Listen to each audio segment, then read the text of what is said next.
విధంగా మీరు ఇచ్చినటువంటి గ్యారంటీలలో ఒక 4 గ్యారంటీలను అమలు చేసి 11 గ్యారంటీలను పక్కన పెట్టేసి అన్నీ పూర్తి చేశాం, ఇక ఇవ్వవలసింది ఏమీ లేదని చెప్తున్నారు. ఇది కరెక్ట్ కాదు ముఖ్యమంత్రి గారు. చివరిగా మీకు ఒకటి చెప్తానన్నాను, ఆ కథ కూడా వినిపిస్తాను.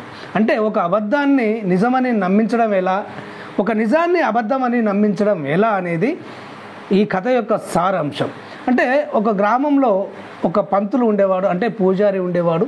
అతడు ఒక యాగాన్ని తలపెట్టి ఆ యాగానికి ఒక నల్ల మేక అవసరమైంది. ఆ నల్ల మేకను కొనుగోలు చేయడానికి అతని గ్రామం నుంచి ఒక 3 కిలోమీటర్ల దూరంలో ఉన్నటువంటి సంతకు వెళ్ళి ఒక మేకను కొనుగోలు చేశాడు. ఆ మేకను కొనుగోలు చేసే సందర్భంలో అక్కడ మేకలు అమ్మేవాడితోటి, అయ్యా నేను యాగం మొదలుపెట్టాను, ఆ యాగానికి నల్ల మేక అవసరమైందట. అంటే ఇక్కడ బ్రాహ్మణులు అంటున్నారు, నల్ల మేక అంటున్నారు, యాగం అంటున్నారు. మరి బ్రాహ్మణులు మాంసాహారాన్ని ముట్టరు కదా అంటే వాళ్ళు కోసుకొని తినడానికి కాదు, కొన్ని యాగాలకు కొన్ని జంతువులు అవసరమవుతాయి. ఆ విధంగా ఆ యాగానికి నల్ల మేక అవసరమైంది.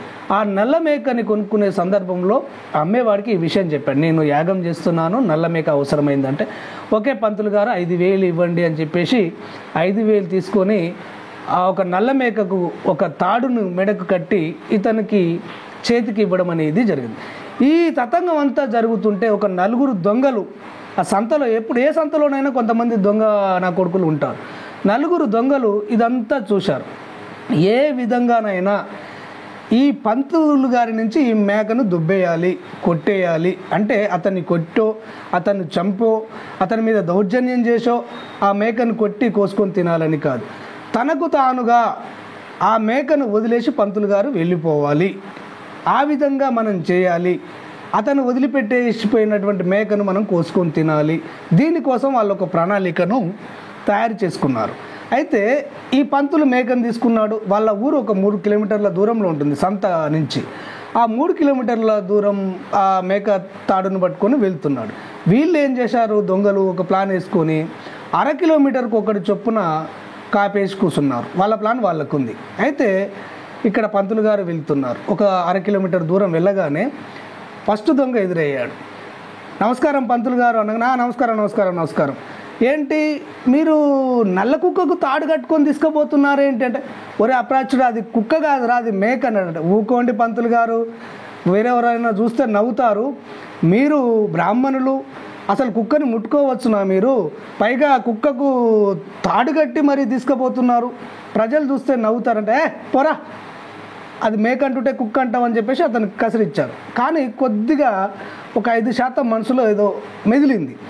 ఇంకొక 1/2 కిలోమీటర్ దూరం వెళ్ళగానే ఒక అతను అక్కడ పక్కనే కంప చెట్లు కొడుతున్నట్టు, గొడ్డలతో కంప చెట్లు కొడుతున్నట్టు ఒక కూలీగా నటిస్తూ రోడ్డు మీదకి వచ్చి పంతులు గారు నమస్కారం అన్నారు. నమస్కారం నమస్కారం అనగానే, ఏదో యాగం చేస్తున్నారట కదా, ఏదన్నా పనుంటే మమ్మల్ని పిలవండి అంటే తప్పకుండా పిలుస్తాను అని చెప్పాడట.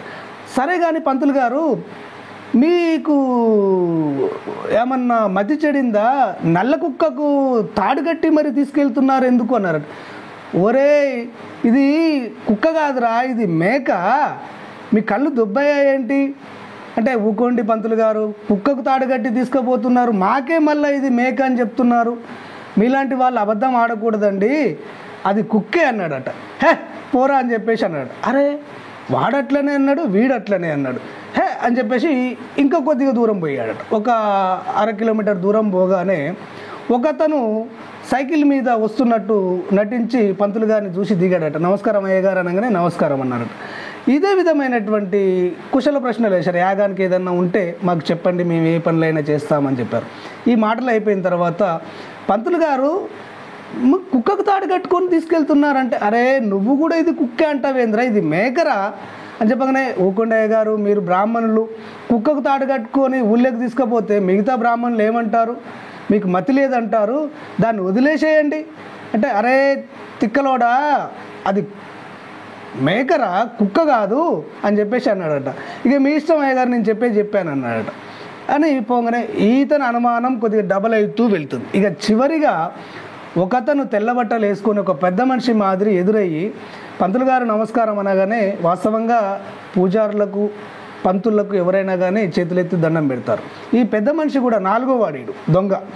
ఈ పెద్ద మనిషి కూడా నమస్కారం పెట్టగానే నమస్కారం అనగానే అయ్యగారు యాగం చేస్తున్నారంట, ఏదన్నా అవసరం ఉంటే కబురు చేయండి, మా వాళ్ళు కానీ నేను కానివ్వండి మీకు సహాయ సహకారాలు అందిస్తామంటే ఓకే అండి అన్నారు.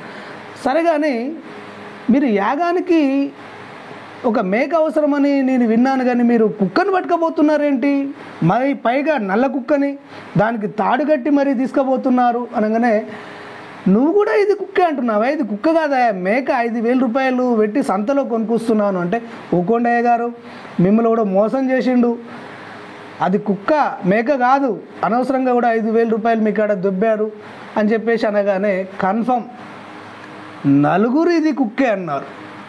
నేనే మోసపోయినట్టున్నానని చెప్పేసి చిట్ అని చెప్పేసి ఆ తాడును వదిలేసిండు, ఆ మేక ఎటో ఉరికింది. అంటే ఇక్కడ ఒక నిజాన్ని నలుగురు కలిసి అది అబద్ధమని నమ్మించి పూజారిని భ్రమింపజేసి ఆ మేకను వదులుకునే విధంగా చేశారు. అదేవిధంగా ఒక అబద్ధాన్ని కూడా ఇది నిజమని నలుగురు చెప్తే ప్రజలు భ్రమపడే అవకాశం అనేది జరుగుతుంది. ఈ విధంగానే రేవంత్ రెడ్డి వ్యవహరిస్తున్నారు అనే ఒక విమర్శ కూడా ప్రజల్లో ఉంది. దీనికి మీరే ఆత్మపరిశీలన చేసుకోవాలి. మీరు మాట్లాడుతున్నటువంటి మాటలకు మీ పరిపాలనకు ఎలాంటి పొంతన అనేది కుదరటం లేదు. మీ ప్రభుత్వం అసలు